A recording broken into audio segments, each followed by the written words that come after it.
Hello मित्रों, आज हम आए हैं रुक्मणी मंदिर, जो कि द्वारकाधीश मंदिर से 2 किलोमीटर की दूरी पर आया हुआ है, जिसके ऊपर हमने पहले भी शॉर्ट वीडियो बनाया हुआ था। उस वीडियो की लिंक हमने इस वीडियो में ऐड कर दी है। इस मंदिर की दीवारों पर बहुत ही सुंदर शिल्प कला की हुई है। तो चलिए अब हम चलते हैं मंदिर के अंदर। मंदिर के अंदर चलते ही लेफ्ट साइड माँ अम्बा का मंदिर है, जिसके अंदर माँ अम्बा की बहुत ही खूबसूरत मूर्ति स्थापित है। तो चलिए अब हम आगे चलते हैं, जहाँ पर लोगों की भीड़ लगी हुई है और यहाँ पर थोड़ी देर में पुजारी जी इस मंदिर की महिमा के बारे में बताएंगे। यहाँ पर माता को कमल के फूल चढ़ाए जाते हैं। तो चलिए अब हम पुजारी जी से इस मंदिर की कथा सुनते हैं। भगवान कृष्ण के अष्टरानी में सबसे बड़ी रानी है माता रुक्मणी, और ये द्वारिका यात्रा की अकेली आधी यात्रा की मालिक है। आधा यात्रा भगवान द्वारकाधीश के दर्शन से, पूर्ण यात्रा माता रुक्मणी के दर्शन से। ये मंदिर में आने वाले यात्री दो कार्य करते हैं। ये मंदिर में दो कार्य करने का महिमा है। पहला नंबर का कार्य माता का दर्शन करते हैं। दर्शन करने के बाद वहाँ अखंड पानी का प्यावे, वहाँ से जल का पानी का प्रसाद पीते हैं। और दूसरा कार्य अपने घर में, परिवार में 7 पीढ़ियों में जो छोड़ के चल बसे उन पूर्वज, उन पितृदेव के नाम पर मंदिर में जल का पानी का दान करते हैं। तो ये भूमि में जल का दान क्यों होता है? इसके पीछे दुर्वासा ऋषि का श्राप। भगवान कृष्ण के कुल ऋषि दुर्वासा ऋषि, जो यादवपुर के कुल ऋषि थे दुर्वासा ऋषि। पिंडारा नाम का गांव है जहाँ दुर्वासा ऋषि का आश्रम आता है। विवाह के बाद, शादी के बाद माता रुक्मणी और भगवान कृष्ण पिंडारा गांव को जाते, दुर्वासा ऋषि को भोजन के लिए न्योता देते।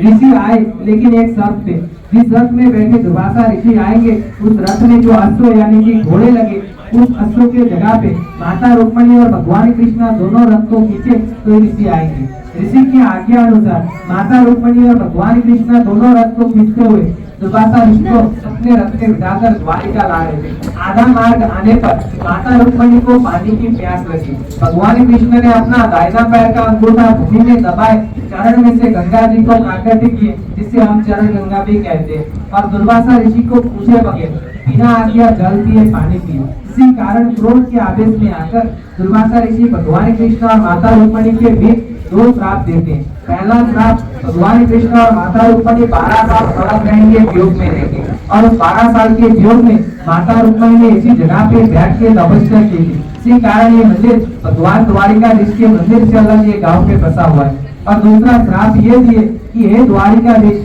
अपने बिना पूछे जल पिए, पानी पिए, उसके कारण आपके द्वारिका भूमि पर सब कुछ मिलेगा, लेकिन पीने योग्य जल, पानी नहीं मिलेगा। दुर्वासा ऋषि के उसी श्राप के कारण आज भी द्वारिका के 19-20 किलोमीटर के क्षेत्र में आप कुआं करो, बोरिंग करो, जमीन के नीचे से, पाताल से खारा नमक वाला पानी निकलता है। और ये मंदिर में यात्रा के हेतु से आने वाले यात्री अपने घर में, परिवार में जो 7 पीढ़ियों में छोड़ के चल बसे उन पूर्वज, उन पितृदेव के नाम पर मंदिर पे जल का पानी का दान करते हैं। जो जल मंदिर में बाहर से खरीद कर ट्रक टैंकर में भर के आता है, जिससे मंदिर में पियाव चलता है। आने जाने वाले लाखों यात्री, पशु पंछी, गौमाता, साधु, सन्यासी समस्त जीव जल पीते और उसका फल और पुण्य अपने पितरों को मिले। ये मंदिर का महिमा है। और पूरे भारत भर में हम अपने पितरों के पीछे जो 3 कार्य करते, जिसे पिंड, पानी और श्राद्ध कहा जाता है। पिंड करने के लिए हम बद्रीनाथ में अलकनंदा घाट के ऊपर जाते। श्राद्ध पूरे भारत भर में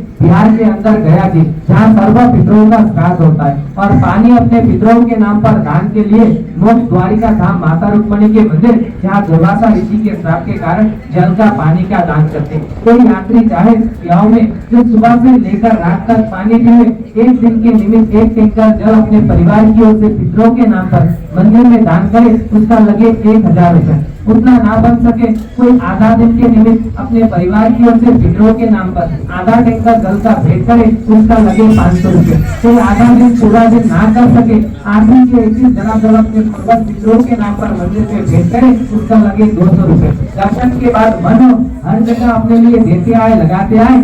तीर्थ में आए, अपने अपने पितरों मोक्ष के लिए जल का पानी का दान करना हो तो अंदर दर्शन करने के बाद काउंटर के ऊपर भेंट करना, उसका आपको मंदिर की ओर से प्रसाद और कुमकुम मिले। दर्शन करके नीचे उतरेंगे, वहाँ से जल का पानी का प्रसाद पीकर मंदिर का एक परिक्रमा करें तो आपकी यात्रा पूर्ण। और किसी को रुक्मणी प्रार्थना पत्र, जो पत्र माता रुक्मणी ने भगवान कृष्ण को लिखी थी, वो पत्र का कॉपी लेना और सामने काउंटर से हमको मिल जाएगा। बोले द्वारिकानाथ कृष्ण भगवान की जय, माता की जय। कथा सुनने के बाद हम मंदिर के अंदर दर्शन के लिए गए। मंदिर के गर्भगृह में रुक्मणी माँ की संगमरमर की मूर्ति है। दर्शन के बाद यहाँ पर पानी का प्रसाद लेने का महत्व है, तो हम भी पानी का प्रसाद लेने के लिए गए।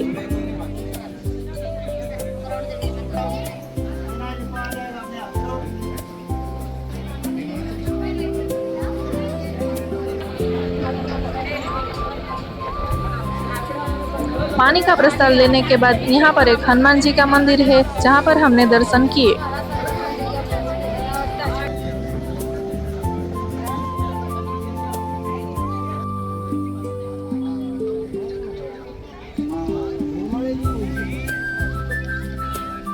बजरंगबली के दर्शन के बाद माता के मंदिर के ऊपर जो ध्वज बदलाया जाता है, उसके हमने दर्शन किए।